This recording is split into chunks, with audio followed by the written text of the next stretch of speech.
This is Smoking Out the Closet. Now, here are your hosts.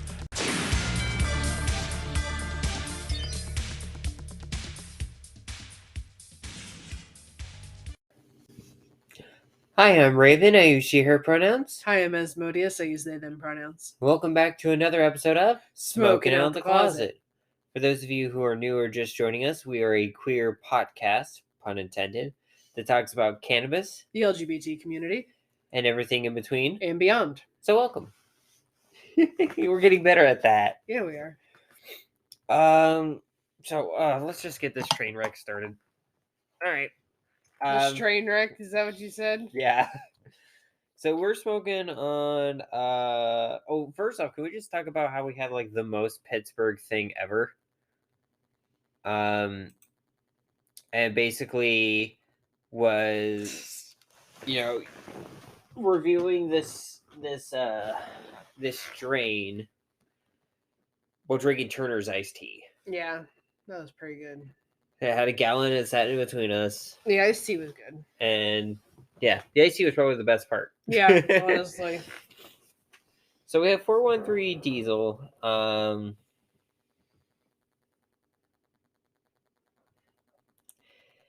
And from INSA. And it was just not good. It's got like 16.188 THCA, 0.149 THC, 0.057 humulene, 0.056 pinene, 0.496 beta-myrcene, 0.383 limonene, 0.068 linalool, and 0.161 beta-caryophyllene. It was not good. No.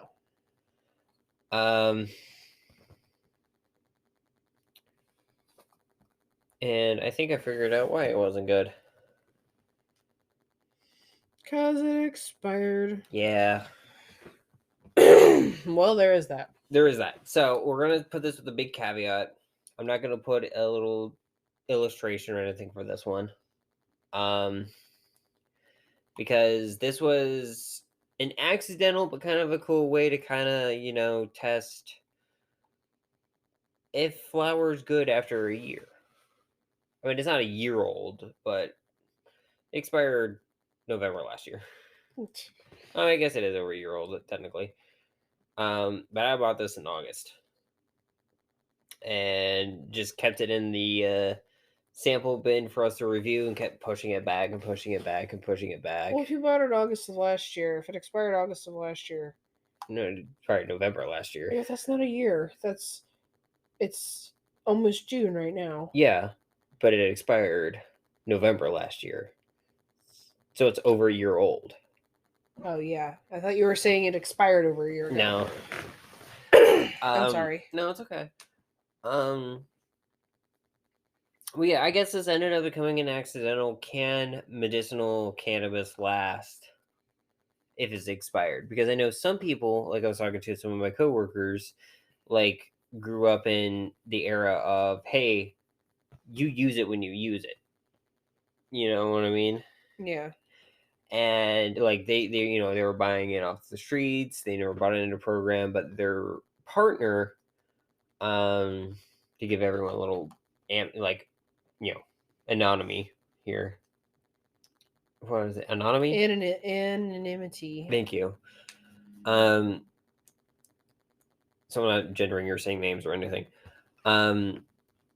But basically, my coworker's partner only has done it through basically the dispensaries, almost exactly like I have, except for my few experiments in college.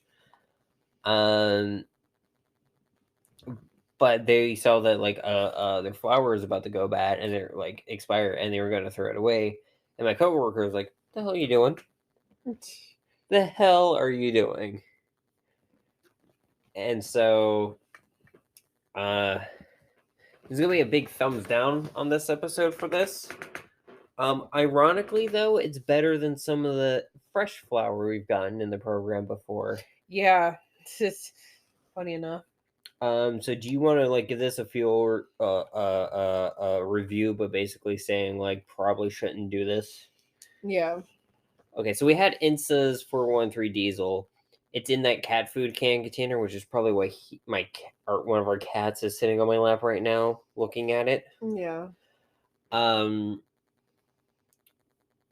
basically, I didn't feel anything. Really didn't either.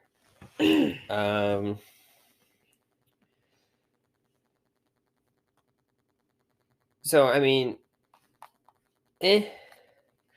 I mean, it's not great. I mean, I've seen people do it, and I've heard people doing it before, you know. But like, I don't know. I don't feel like there's any reason to. It like Yeah, should probably try to use it before it expires. Yeah, before definitely. it loses the potency. yeah. No, I agree, and it's definitely one of those things where like, because like after a certain time, THC slowly converts into CBN, especially if you leave your flower by itself, just naturally. So it's going to get very weak, and then you're just going to get very tired. Yeah.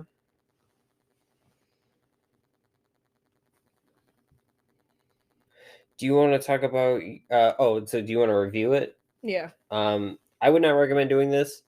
I give it a 2 out of 5 because it was so flavorful and stuff. Yeah. I gave it a 2.5 out of 5. Like I felt a little bit of something while I was smoking it, but nothing more than like I would have if I was smoking like a cigarette. Mm-hmm. It wasn't like a THC buzz. It was more of like a just I'm smoking something. So yeah, like 2.5. Yeah. But this kind of became an accidental experiment because like when I was and I just pulled it back up when I was looking at if it's safe, like it wasn't going to cause any issues or anything. Someone literally said, "I smoked 20-year-old pot before, and I only coughed more than usual, but I'm fine. And I'm still alive, obviously."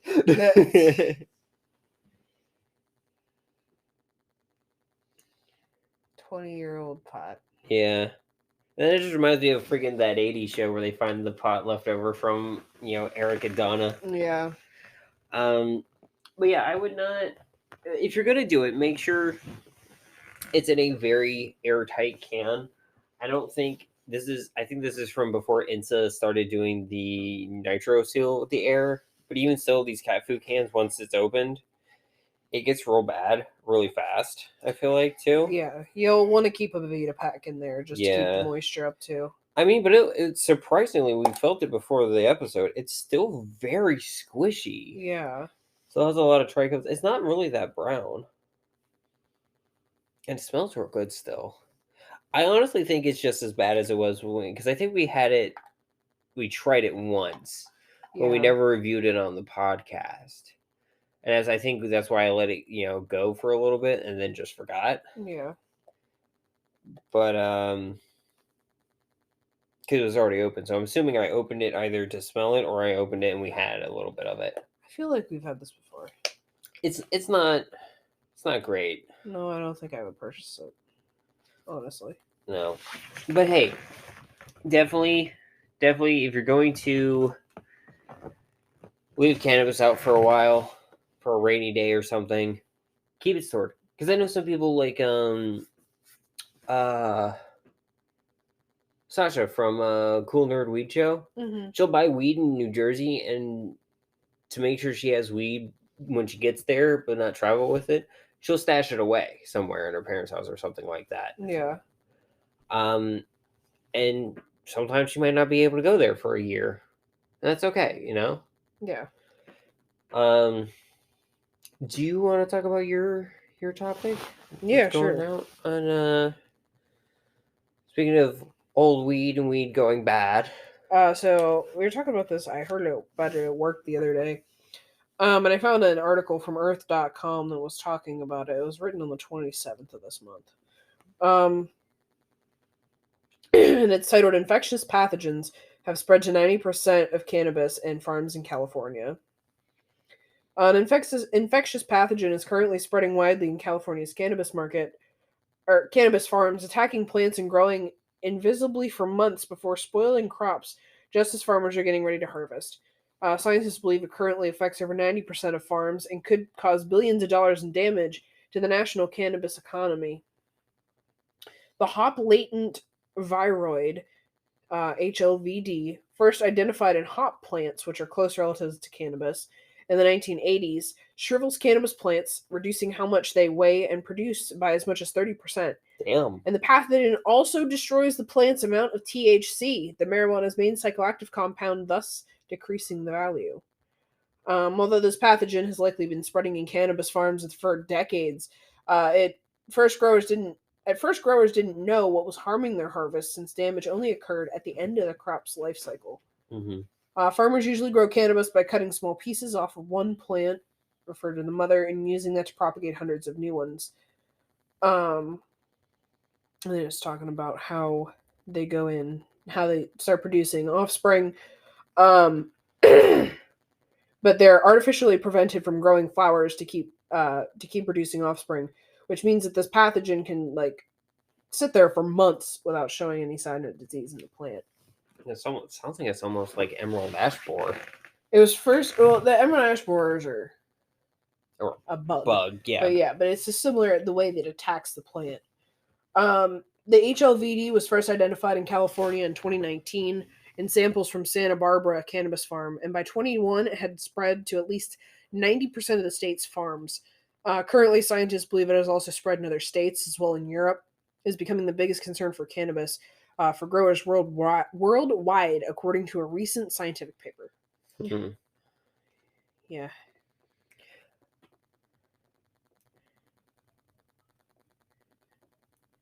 Trying to work on a technique to check for this virus. Mm-hmm.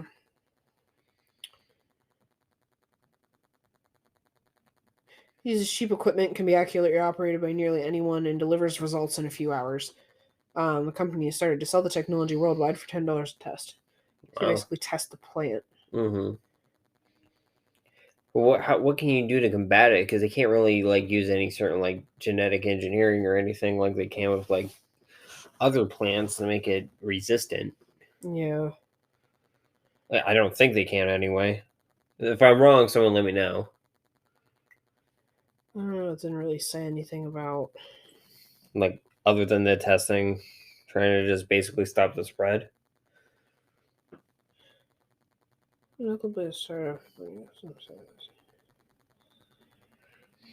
Yeah, it's just saying about testing the plant. Okay. So nothing really about. I guess it's more about getting rid of the plants that have it.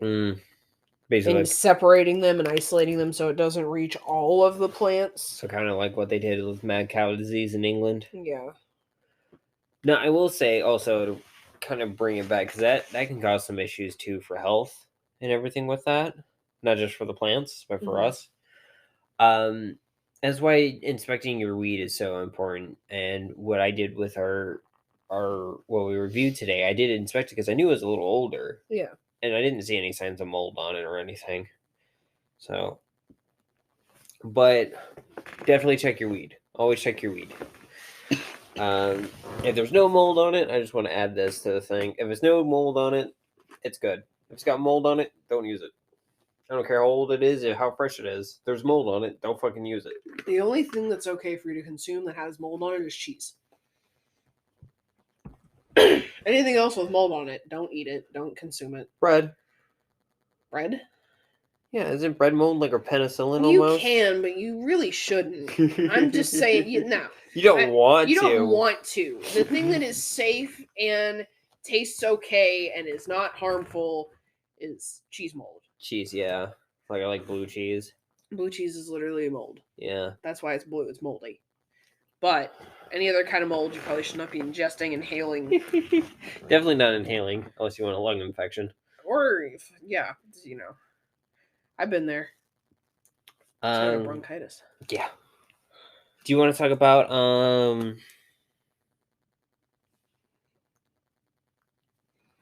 Target Pride and what's going on with that right now? Goodness. Yeah, we should. So, last time we went to Target, this was before we found out about everything. I think it was in between this episode and the last, or right before the last episode we recorded. We, how do I say this? We noticed that Target moved all their Pride stuff to like closer towards the side and back a little bit at our store. And I thought, oh, it's just because, pool, it's about to be Memorial Day. Everyone's going to want to go to the pools. They're doing some remodel at They're putting ours. their swimwear stuff out. Yeah, so I thought that was just why they did that. Lo and behold, the reason they probably moved it, or big reason they might have moved it, was Target is on the Christian fascist list right now. That was weird. The fuck was that? That was my dirt pod that just fell. Okay. It jumped. But basically, these people are threatening Target like they did with the Budweiser stuff, or Bud Light specifically. Mm-hmm. Now they're, some of them were doing the thing like, oh, see, these are, blah, blah, blah, Target's whatever. And Target for the longest time, since they started doing Pride stuff, and have gotten a bit better with Pride stuff, I should say, it's been like, no, we stand behind this. But they caved. A couple of Targets have actually gotten bomb threats with no credibility or anything. No one's found anything, obviously, but they've been getting these threats. This comes down to an example of corporate rainbow capitalism, and we're seeing it basically fold before Pride even happens. They're like, you know what? Fuck it. We're not with you. And they cave. Even though most people really don't care about Pride stuff being for sale. Right? Like, if you want to sell Pride stuff, cool. I don't care. But when push comes to shove, if you're going to do that, you have to be an ally during the entire time. And, Target was doing pretty good because they were actually donating to Pride like LGBTQIA plus organizations like GLAAD, Glisten, the Trevor Project. I think P-Flag the one year. A lot of their designs were made by queer designers and Yes. queer artists. Especially this year's. Yeah. And it kind of sucks, you know what I mean? And instead of just saying, hey, we're going to pay for a little more security, we're going to bump that up, make sure everyone feels safe, actually put their money where their mouth is, and actually prove that they're an ally and not going to back down, they decided, no, we're going to back down and put away. And I'm like, that's what? How weird. Yeah. And I didn't realize this, that one of the designers that was actually part of Target, that were like saw their design and everything, we follow their their Instagram. Oh, I didn't know that. Yeah, that whole the whole quote unquote controversial because they said Target was selling it and it was actually from their website. The whole Satan respects pronouns thing. Yeah. We followed them. We've been following them for a while. Oh, nice. And I'm like, dude, wait, what? Huh? But here's the thing. There's a lot of people doing Pride stuff. And these fucking, and, yes, is it corporate? Sure. They're going to, just like a lot of corporation doing Juneteenth stuff, it's, they realize, like, fucking Memorial Day. It's fucking profit to them, you know what I mean? It's anything they can make, they can turn $1 off. Exactly. Now, while this whole thing was being introduced, someone reminded me online that Target wasn't always the greatest because back when Lady Gaga first released her first album on CD, it was like 2007, 2008, I want to say. Yeah. Or even later, at least 10 years ago. That it had to be when I was in high school, so 2010 maybe, 2011. she threatened to not have any of. She threatened to ensure that none of her CDs made it to Target's shelf because Target had a really bad problem with being homophobic at the time. Now, I think someone said, I didn't check into this, that they fired their CEO and got a new CEO and started doing pride stuff and everything. But that honestly, that fire could have just been smoke and mirrors because most of the board, I'm pretty sure, is still on the same board then and now. So, like, it comes to the point of, okay, were they doing it for capitalism's sake or were they actually doing it to be an ally? Yeah. And what it seems like right now is now that there's push against our community, they're not willing to stay the course and be an ally. So a lot of people are saying Target's lost their allyship as a company. Which none of us are surprised. They're a big multi-million-dollar company. None of us are fucking surprised. No. A lot of us are saddened by this. Yeah, because we thought Target would do better. Mm-hmm. They have been for a while too. Yeah. But here's the thing I don't get. Okay. Why is it that Target's getting the brunt of this, but Michael's has a pride section. Joann's, a really great pride section, mind you. Joann's has a pride section. Walmart has a pride section. CVS has a pride section. Fucking Bass Pro Shop has a pride section. I saw on Twitter today, and I can't remember who it was, ContraPoints that shared it, which, ContraPoints, but still, the person behind the YouTube channel ContraPoints, I can't remember her name, shared a post of a Bass Pro Shop thing. It says Bass Pro Shop Pride, and had like the Bass Pro circle had the pride flag in it, and then behind it was the trans flag. And someone retweeted it and saying, "We're transifying fishing now. Good luck, rednecks." And I thought it was fucking funny. Yes, I love it. And of course, and from my understanding, they were probably just saying like the fake rednecks, the bootlickers, and all that. Yeah. Because like, if you're a real redneck, you don't stand for cops. You don't even fucking trust the cops. That's a discussion for another day, though. Yeah. So basically, all these other stores are like producing pride and merch and everything and selling it, and we're just going to see a wave of these groups of people just sending a bunch of bull crap towards them and everything, and basically they're just caving for like a group of people that has the less population than the actual LGBT community has, which is dumb. Because their argument, have you heard this before? Their argument is that our community, like just the trans community, is 1.7 out of the world population. That's a reason why we're so insignificant and we shouldn't be bothered with that. Have you heard about that before? No, I haven't. All right, so I'm going to do a little deep dive for people. How much of the world's population do you think is Jewish?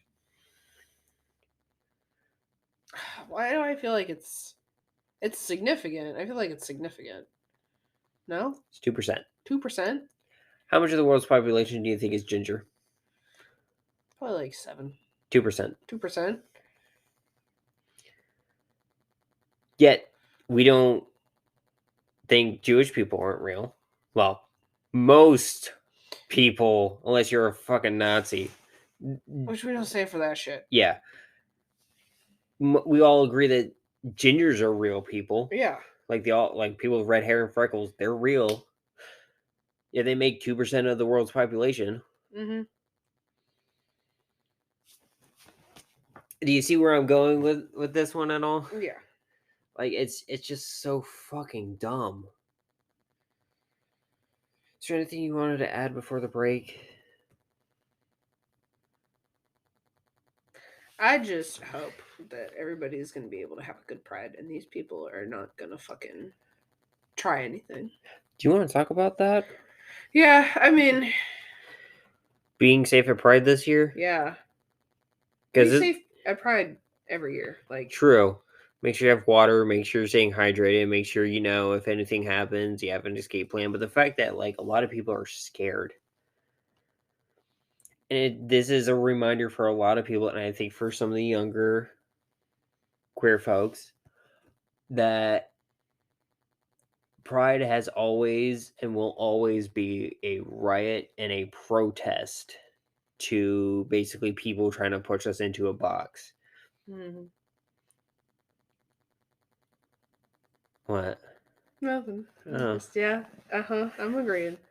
Because like what it seems like is they were trying to push us in a box, and then society said, okay, gay, lesbian, bi are okay, and they kind of eased up, and then trans people were like, well, what about our rights? And they're like, nope, we're gonna start trying to shove the whole thing back in, because if they can shove one part in, they can start getting the rest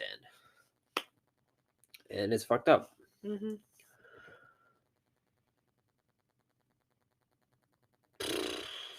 But always be safe. Have Yes. a buddy. Have a buddy. Someone suggested if you're bringing children, like toddlers and up, and you end up getting separated for them, or in case you get separated for them, I should say, make sure you're wearing matching outfits. Yeah. Because that is an easier way for them to articulate, even if they can't describe you. They can be like, they were wearing this, you know? Mm-hmm. Yeah, it's just. Do you want to talk about us at Pride, though? Do you want to talk about that a little bit? What do you mean? The podcast, us? Yeah. At Pride? Sure. I want to hear what you're expecting and kind of like what you're looking forward to. What am I expecting? I wasn't expecting that. I was like, I thought you were just gonna be like, oh, hey, we're gonna be at Pride. That's us talking about us being a Pride. I mean, do you want to give them a spiel about Pride? I don't know. You put me on the spot. I'm sorry. I don't know. We're gonna be at Pride. You should come see us. We're right beside the water hydration station. All 3 Hydrate days. or die straight. We're there all 3 days. Right by the water. Come get water. Come say hi. We're selling tickets. We're selling Stickers. stickers. I expect to have a good time. I feel like we're gonna have a great time. Yeah, I will be manning the station as much as I can. It's my first Pride. Yeah, so I'm gonna let you go out and have your fun, because it's my second big city, not college town Pride. First one was in New York State or New York City. If New York State would have been also correct. Yes, because New York City is in New York State. But like, I still want to go up New there. York. I want to go up there. Same. I want to take you there.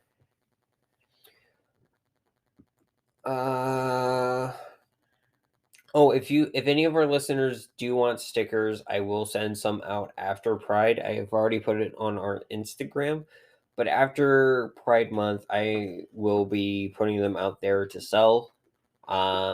If you guys ever want to, the prices will be made with a sheet and like the whole post and everything. So, also, another thing to add is we are going to set up the donations for Proud Haven with our PayPal here soon. We're going to set up that. Probably going to have that after the episode is recorded, and I'm going to put it in the show notes. So keep an eye out for that. If I don't do it on the episode, if it's not in the show notes, keep an eye out for our Instagram post. Well, I will make it, and then I will add it to our show notes. Anything you want to add before break? No, I don't think so. Alrighty, we're going to take a quick break, and then we'll be right back.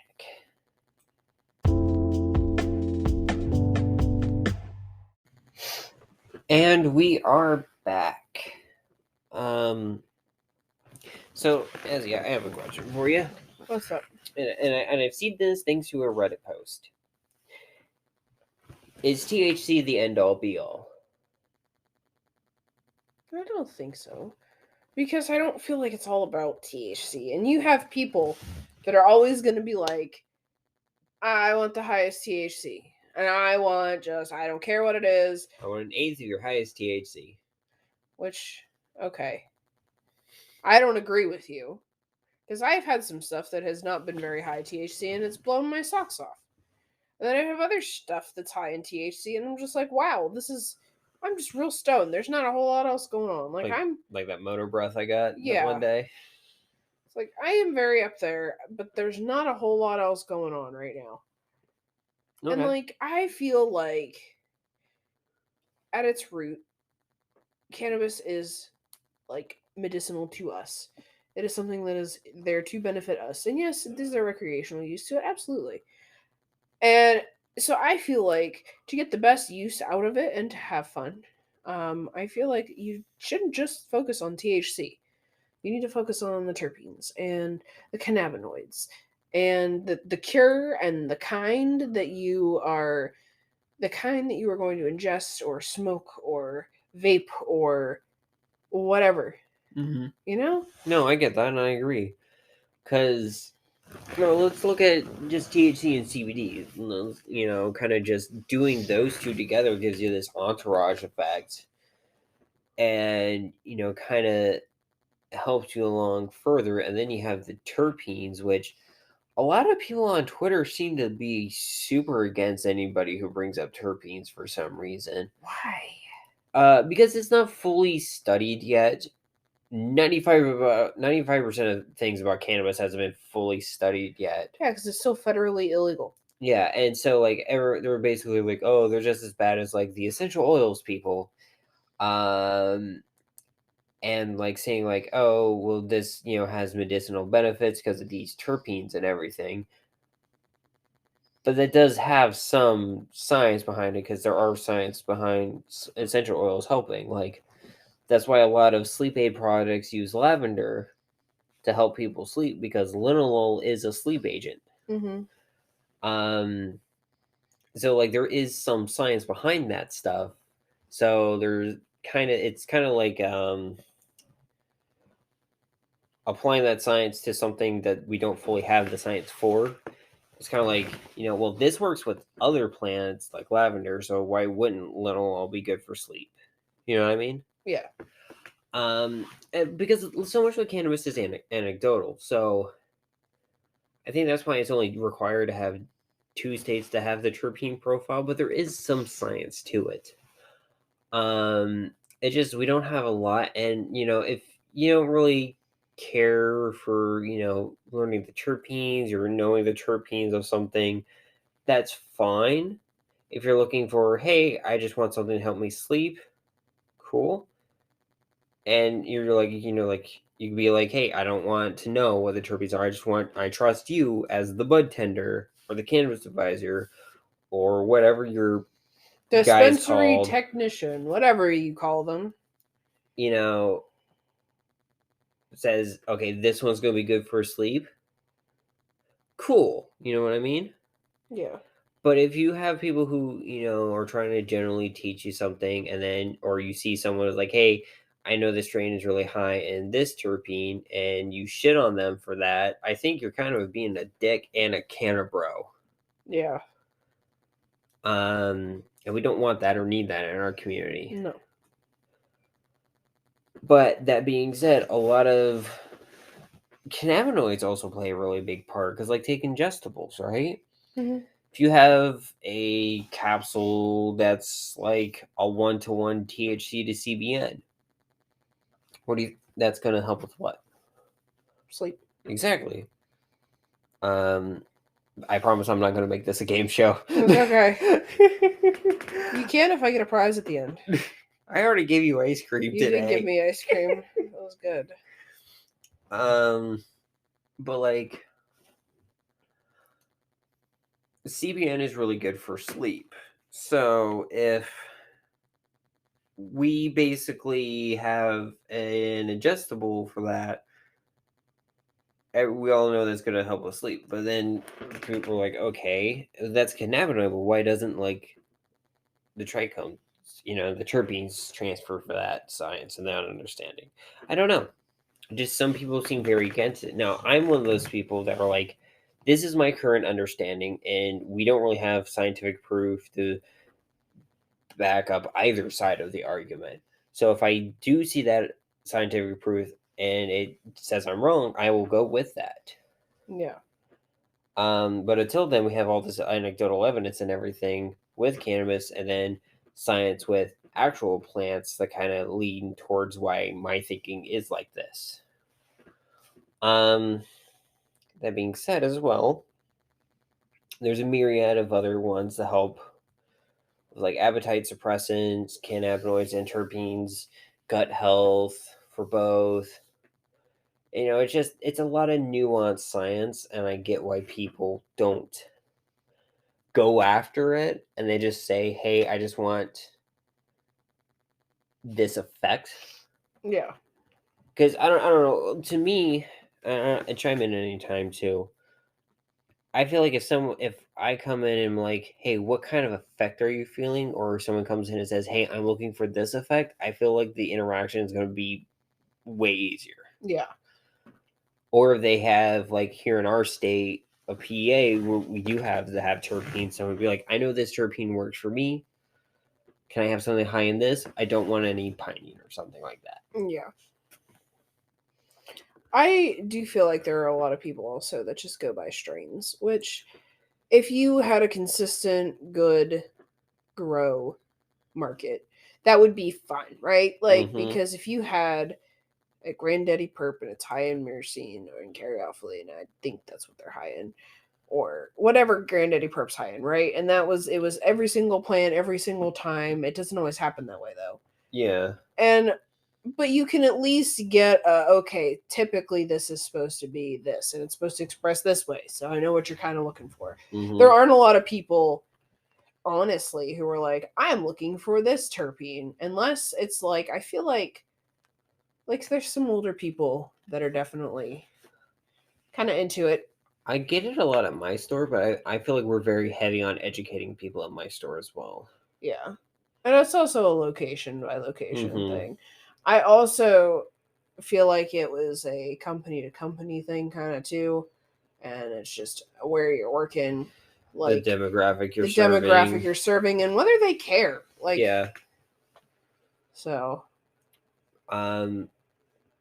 But speaking of that, like strain names, because that's my other topic, so we can just kind of talk about it and go back and forth between the two.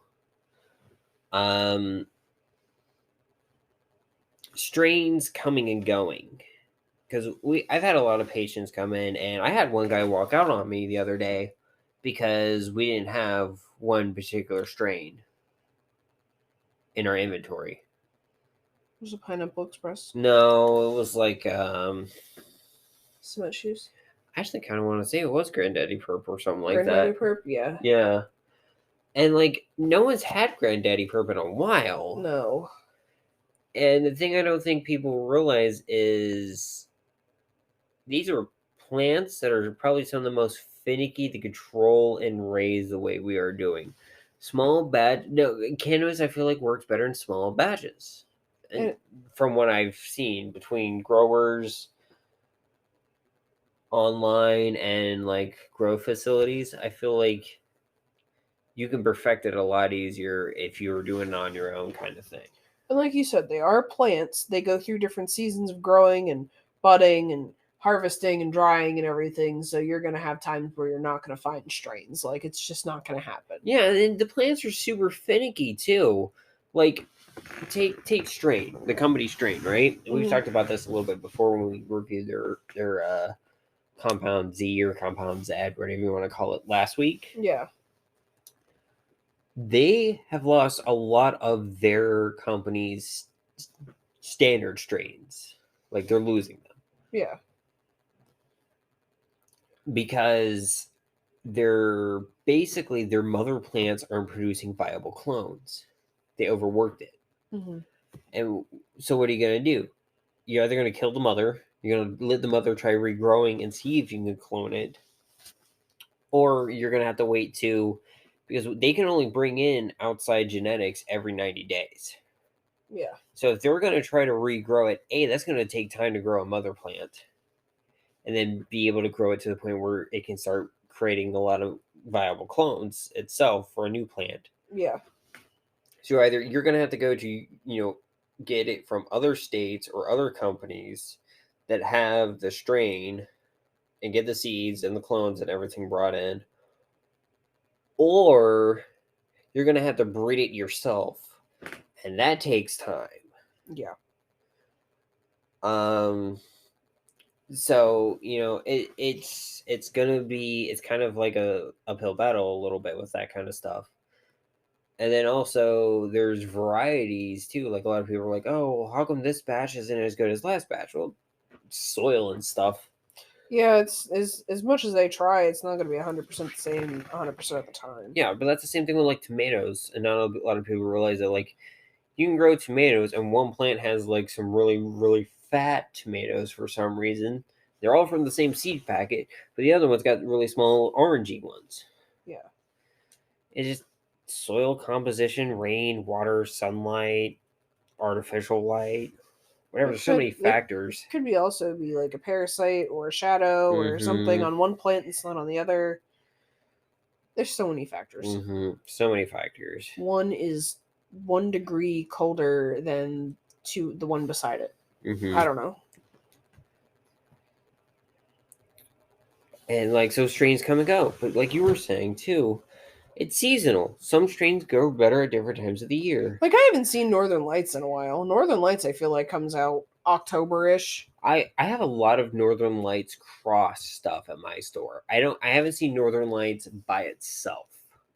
I've seen it cross with like Stardog or Mai Tai or something like that. Like it's Northern Lights cross something. Yeah.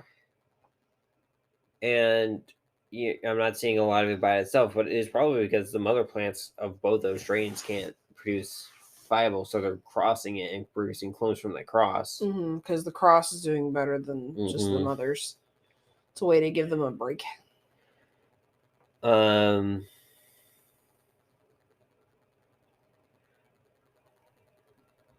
had a thought and I lost it. I'm sorry. That's okay. Girl Scout cookies is getting a lot of crosses recently. It really is. I'm excited. I love Girl Scout cookies, and I want to try all the crosses. Oh, but that also reminds me. Black Cherry Maduro. That was one that from Select that someone was talking about the one day, and the rep said it's very hard to grow, and it takes a long time to grow it, and so it's not super profitable for them to do it a whole lot. I feel like that's why you only find it in disposables a lot. Yeah. It's very, very rare you'll find that in a 1 gram cart. And that's probably when the plant's doing well. Is they have more and they'll produce the 1 gram carts. But also a lot of people are having issues with like we're not having a whole lot of lineage strains either. Yeah. We're not having like the Granddaddy Purples or, the OG Kush or whatever, even though OG Kush has pretty much been bred out of existence by everybody, including California. Jeez. Because they'll just keep throwing OG Kush into other stuff. Okay. But that's the thing too, like, here with PA, we're kind of in this weird thing where like you can't really have it advertised or anything like food for the longest time, and I feel like the DOH is getting a little more relaxed with that. Yeah. But like some companies will rename other strains or rename the well-known version of the name to put it back to the original name or just totally rename it. Well, Green Crack came back. Yes. Which they can't call it that, though. No. It's Green Kush. Kush. With a C, I think. Yes. Which is what its original name was. Yeah? Yeah. Green Kush was the original name, and it basically just sat there as a flower for a long time. Nobody really wanted it because they were like, why is it with a C? Kush is with a K. This is some bullshit, like fake-ass Kush, right? Uh-huh. And then Snoop got his hand. The rumor and legend that goes, I don't know how much factual is this. I have never looked it up. I feel like I've talked about this on the podcast before, but I will do it again. As it said, Snoop basically smoked it and said it made him feel like what he thought crack was like. Got him super jittery, super energized, super focused, and so he decided to call it Green Crack. And the name stuck. So if you see Green Kush with a C, That's green crack. It's green crack, just brought back to its original name because some states we can't call it green crack. Like we can't really call. I highly doubt we're ever going to get the genetics for it, but we can't call cat piss in the state. No. Some companies have been preemptively renaming strains into stuff just to be on the safe side with the DOH, just because the DOH cracked down for a little bit. I feel like they go in waves. They go like, okay, we're getting loose. Oh, GOP has an issue here, PA. We got to crack down a little bit. Okay, and then get loose again. It's like the Mountain Thunder fuck. You're never going to see that spelled out. No. Number one, because it takes up too much space on the goddamn label. And there's already too much stuff on there anyway. And number two, the DOH doesn't like the word fuck. Yeah.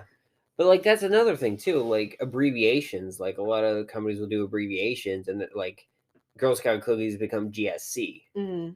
Because either copyright issues that they're afraid of, or it's just label space. Because you have to have, like, these, 1 inch by 2 inch stickers. And it has to have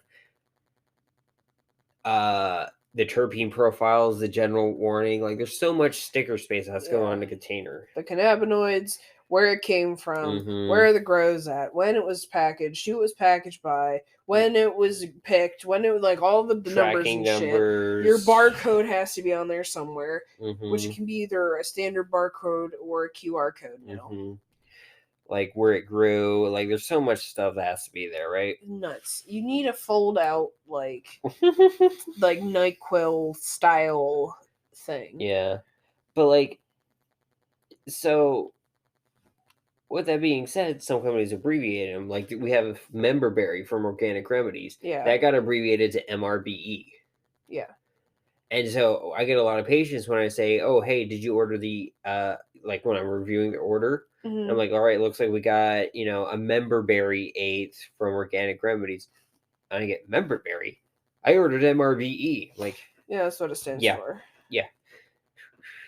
Some people I'll do like the Girl Scout cookies. I'll be like, oh, what's this GSC? And then I was like, yeah, you have the Girl Scout cookies. And they're like, it's GSC. Oh, yeah, I guess it is Girl Scout cookies. I was like, yeah, they have to do that because, Girl Scouts. Yeah. But, like, also, like, here, going back to Terrapin, though, because I didn't realize I didn't finish that thought. Sorry. No, it's okay. It was, like, way ago. Like, I stopped myself. Terrapin's renamed a bunch of stuff to kind of appease the DOH. So, like, grapefruit cupcakes now are called grapefruit fluff snakes. Yeah, it's like grapefruit fluff snakes. Ice cream is called ice cream. Ice cream cake. Yeah, instead of ice cream cake. Ice cream snake. That's what it is. It's ice cream snake. Yeah, and like, what? Why? It just seems so much extra work for nothing. It's also just so freaking weird. Terrapin specifically has some weird ones. They do. Have you, and anyone who lives in PA, you can also answer this. Let us know on our Instagram, Twitter, or in our audio messages, which is going to be automatically added to our show notes when this is published. Have you ever gotten Wallenpaupack yet? Yes. Okay. So Terrapin's been doing a lot of stuff where they name either certain genetics they have and bred in the state, or they're just renaming things they can't get away with things in the state. Kind of like how Cresco has A14 fireworks. Yeah. That's a rename. They just decided to basically make PA themed. What was the one for that? What was A14 fireworks? I never knew. Okay. I got told it was use a that rename. as an example, yeah. There's also 717 fireworks. Really? Yes, there's 717 fireworks.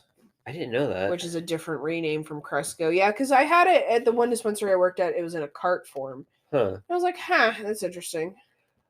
But Wallenpaupack OG is, fun fact, named after a lake in northwestern PA that I've been to.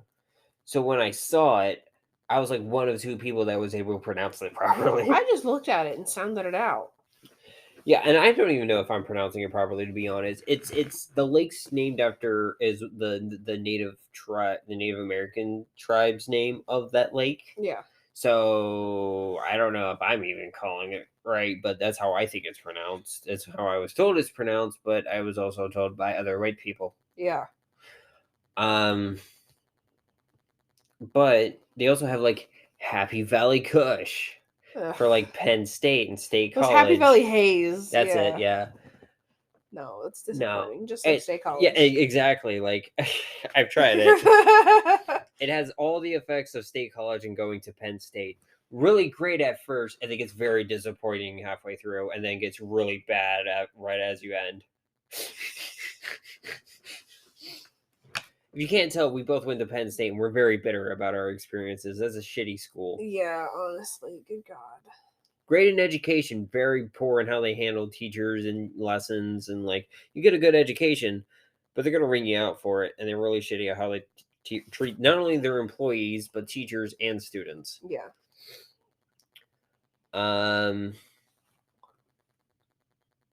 But yeah, that's another thing because like these strains come and go, and then they just like they have to get renamed, they don't grow, or the company gets bought out or stops selling. Because like, other than these last few months, when's the last time you've seen pharmaceutical RX? I feel like they dropped off the map for a while. They did. They were gone for a while. See, I thought it was just an ordering thing, an ordering issue with our store. Same. Have you not been getting? You haven't been getting them either. And we went through No. that. Okay. I haven't gotten any in my store. It might have just been them then. Maybe. I mean, I know Perea decided to stop selling towards Western PA and just kind of focus more on Eastern PA because they were having a harder time selling stuff out this way. Interesting. So maybe they followed that. I knew rumor had it that Pharmaceutical RX was facing some financial trouble. Yeah. So they might have just kind of eased back to try generating money. There was actual rumors that they were going to go under. Oh jeez. At least in this state, like they were just kind of basically say screw it, screw Pennsylvania, we're just stopping. Yeah. But you know, I don't know. Maybe they're just flying coming back.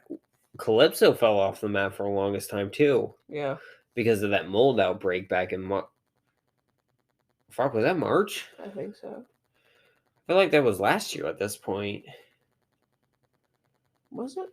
I don't know. It's been a long time. They had a massive mold outbreak at the grow facility. Again, always check your weed. Yeah, I haven't seen their flower ever since that. We haven't gotten a shipment from them in months. We've gotten carts in from them. We haven't gotten anything. We got one shipment since they decided, hey, we're going to start providing again, and we haven't gotten anything. I can't speak for every store, but things at my store I have noticed that have not been there. Calypso, no longer there. Pharmaceutical RX, no longer there. Perea, which I'm sad. I really like Perea stuff. Yeah. No longer there. But now we have, so Ethos started selling a lot of their stuff at other dispensaries now. So they have a brand which I want to do reviews of, 11, which is their big flower. And then they have Natural Selections, which I did get their vape cart. Yeah. I'm not too thrilled with it. It's very dark. I've hit it once or twice. Yeah, it is very dark. A lot of people had an issue with it. It's got this weird little extra bit on the bottom for some reason. Yeah. It looks funny. Oh, we haven't talked about this. We have like 5 minutes left. It's not going to be too long. Terrapin just released them, but 14 grams are slowly becoming a more common thing. Half ounces. Yeah. Legend OG had a 14 ounce. Legend OG. There's a Legend OG that had a lemon OG. Who the fuck is Legend OG? I can't fucking remember.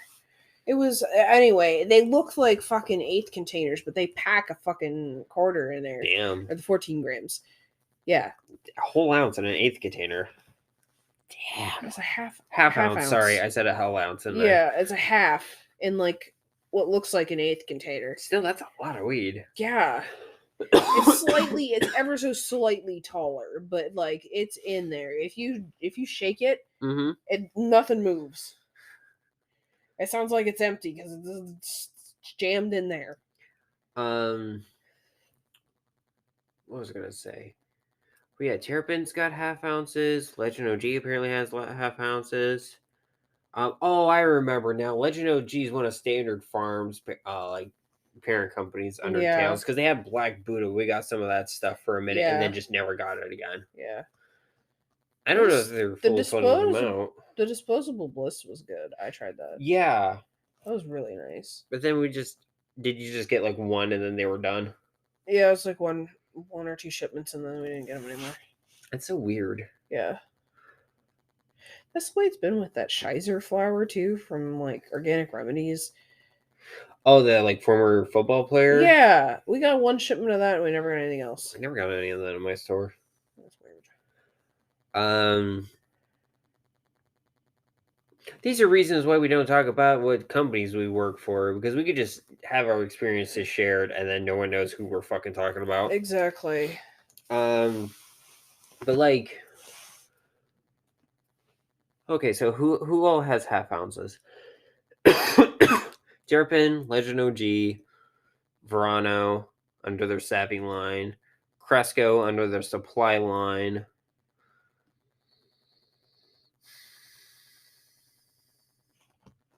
Hell, actually, if you want to roll it back a second, fucking Cresco under their Supply line has actual full ounces. Yeah, they do. I wanted one of those tubs. God, they look so fucking weird. They're big tubs. They're like Folgers coffee cups. I'm sorry, they look like the small things of Folgers ground coffee containers.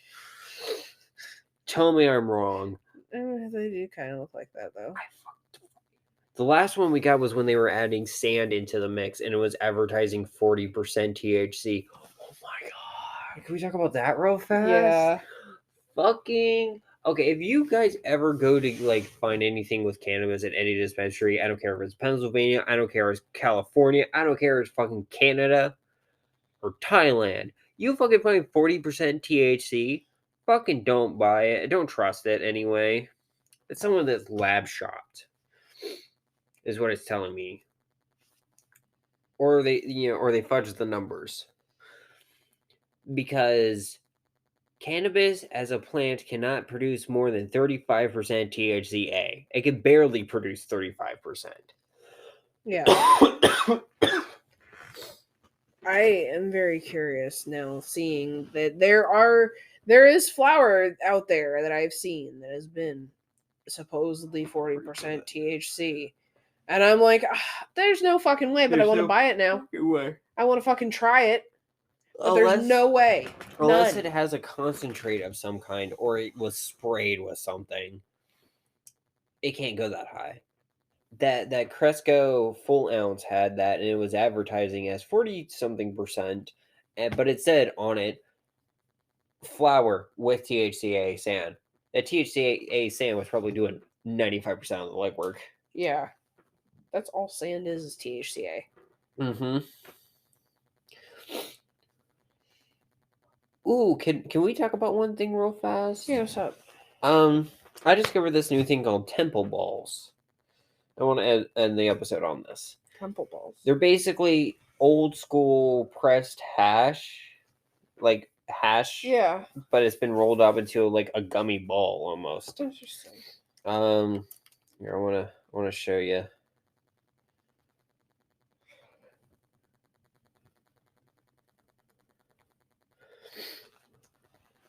Basically, you take bubble hash and you turn it into a ball.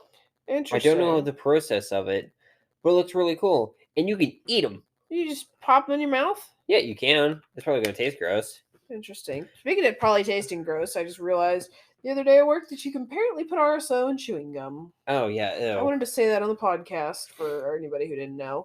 All right. Well, I guess that's one way to end the episode. Anyway, on that note. Once again, my name is Rayven. I use she, her pronouns. I'm Asmodeus. I use they, them pronouns. And this has been another episode of Smoking Out the Closet. Bye. Bye-bye.